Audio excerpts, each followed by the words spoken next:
Grill type மாதிரி தான். So grill இங்கே டபுள் சைடு பார்த்தீங்கன்னா இது வந்து கிளாஸ் இருக்கும். ஸோ டபுள் சைடுமே கிளாஸ் இருக்கும், டெஃப்லான் கிளாஸ் தான். ஸோ பிரேக் அவ்வளோ ஈஸியாக பண்ண முடியாது. ஸோ அதுக்கப்புறம் நம்ம மெயின் கேட்டுன்னு பார்க்கும்போது இதுதான் நம்மளுடைய மெயின் டோர் ஆக்சுவலாக. ஸோ மெயின் டோர்னுடைய அந்த டெக்ஸ்சர் எல்லாத்தையுமே அப்படியே த்ரூ அவுட் இந்த கிரில் கேட்லேயும் நம்ம ஃபாலோ பண்ணுறோம். ஸோ இது ஒரு ஃபாஸ்ட் மூவிங் மாடல் சார் இது.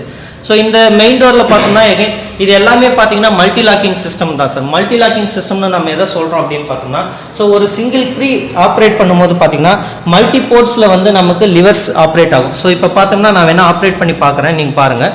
ஸோ ஒரே ஒரு சின்ன டேர்ன் பண்ணும்போது நமக்கு மிடில் இங்கே அப்போ அந்த லோயர், அதே மாதிரி வெர்டிகலாகவும் மேலேயும் போகும், கீழேயும் போகும் சார். ஸோ இந்த லிவர்ஸ் பார்த்தீங்கன்னா டோட்டலாக இது இவ்வளோ லிவர்ஸ் நமக்கு வெளியில் வரும். ஸோ அரௌண்ட் பார்த்தீங்கன்னா 4, 4, 8 அகைன் இங்கே ஒரு 3 பார்த்தீங்கன்னா 11 மேலே ஒன்று கீழே ஒன்று. ஸோ 13 போகும்.